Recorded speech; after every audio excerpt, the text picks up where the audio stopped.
So I'll talk about the ongoing India-Nepal border dispute. But before that, I'll talk briefly about a few questions or a few doubts a Nepali like me would have to face in while living in India.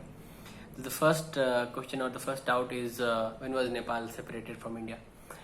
Which is a myth because Nepal was never separated from India, as it was never a part of India. Nepal was always an independent country, and I hope it will continue to be. It is a fact. Second question that I usually get is you do not look like a Nepali, so you must be an Indian or a migrated one, which is also not true.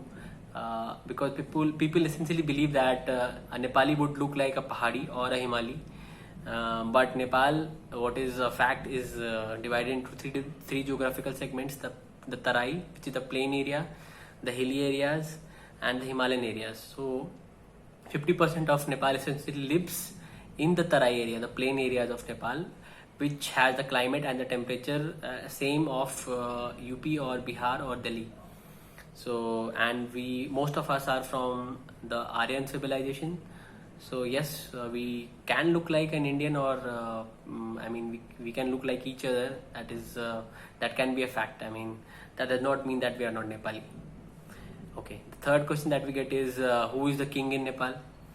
And that is there is no king in Nepal. The answer is because Nepal had a kingship till 2008. People believe that Nepal still has a kingdom, but Nepal is not a kingdom. Nepal is a republic, and the last king who ruled in Nepal was King Gyanendra Bir Bikram Shah. He was a part of the Shah dynasty. Until from 2008 onwards, Nepal has a republic system of government, which is essentially very similar to what any other republic would be. So it has a president and an elected government and a prime minister. Okay. Another question that we get asked is okay. So Nepal is the only Hindu country in the world, man. That's good, which is also not true, because Nepal used to be a Hindu country till 2008. But from when the monarchy was overruled and a republic was established, so the Hindu country was also the stature of Hindu country was removed, and Nepal became a secular country. So which means Nepal became more inclusive in nature, and so a lot of other religion and all other festivals got celebrated at national levels, and they got recognized. So yes, Nepal is not a Hindu country. However, Nepal was a Hindu country. Okay. So these are the a few myths or questions that Nepali would essentially get asked while living in India. So now we'll talk about the dispute between India and Nepal that is in the western part of Nepal, and that lies towards the Uttarakhand state in the Pithoragarh district of India. Now, if you look at the map in that region, so this is the disputed area that lies in the Uttarakhand part. So it's basically a tri-juncture of India, Nepal, and China, right? So what is the conflict all about? So Nepal is claiming that Nepal has released a new map and claims that the reason that lies towards the Limpiadhura area, Kala Pani, and Lipu Lake is actually a part of India, a part of Nepal, the 335 square kilometer area. And why does it say this, and what is the documented proof that it is basing its claim on? So Nepal says that in the Treaty of Sagoli, as you can see here, it says that so the Kali river in the west would be considered the actual boundary between India and Nepal. Now the problem of dispute is that which river is to be considered the Kali river. Now there is this Mahakali river, as you can see here. The Mahakali river is here.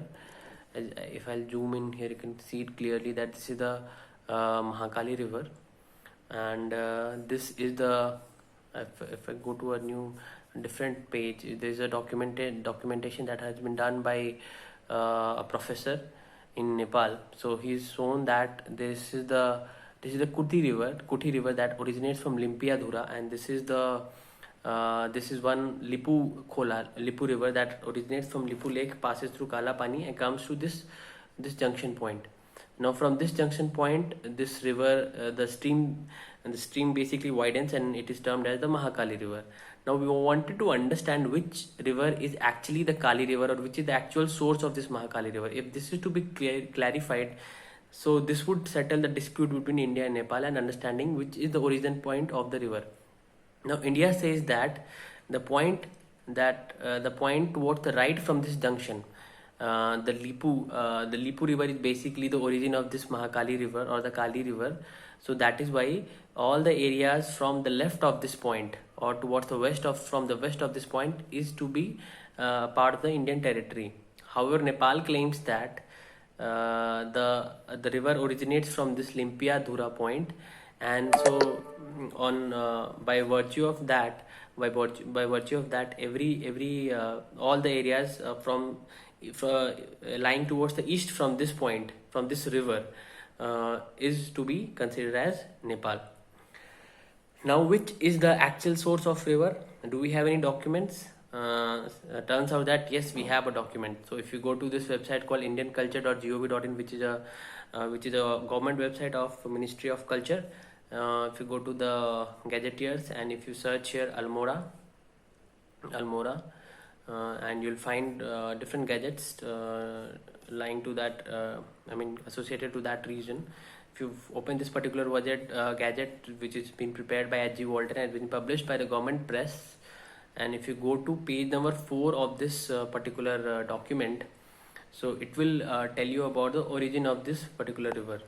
So if you go to, this is the page number 4 that has been opened here. If you will read this line, the Kali on the east has its true source in the Kuthi Yangti, which after the infall of the Kalapani river takes the name of Kali. So this basically talks about these two rivers. So this is also known as the Kuthi Yangti river, this river, and this river is also known as the Kalapani river or the Lipu river. So when these two rivers meet at this junction point, they become the Mahakali river. But this document says that the Kuthi Yangti river or this stream is basically the origin point of this particular Mahakali river, because it basically brings in more water to this to the bigger stream as compared to this particular stream.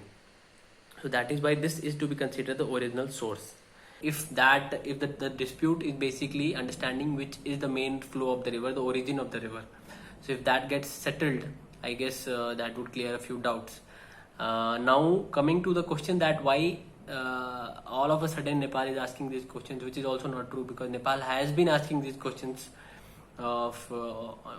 even in the government led by Atal Bihari Vajpayee. This question was raised. Having said that, Nepal and India through this 1950 peace and friendship treaty have a very close relations, particularly pertaining to the trade routes, because Nepal is a landlocked country and India provides a trade route to Nepal, also provides a supply of many products including the petroleum and oil. Nepal and India have an open border, so which essentially means that anyone does not require any form of document to cross the land borders, and Nepalese are also allowed to work in the Indian government. So the kind of this basically states that the kind of closeness India and Nepal share is unique to any other bilateral relations between any other countries in the world. So I hope this gets resolved through diplomatic talks, and if any intervention is required in this matter, so be it. And I hope the United Nations or some other nation apart from China mediates this talk, and this gets resolved, and we continue having a friendly and a good relation with each other. Okay, thank you.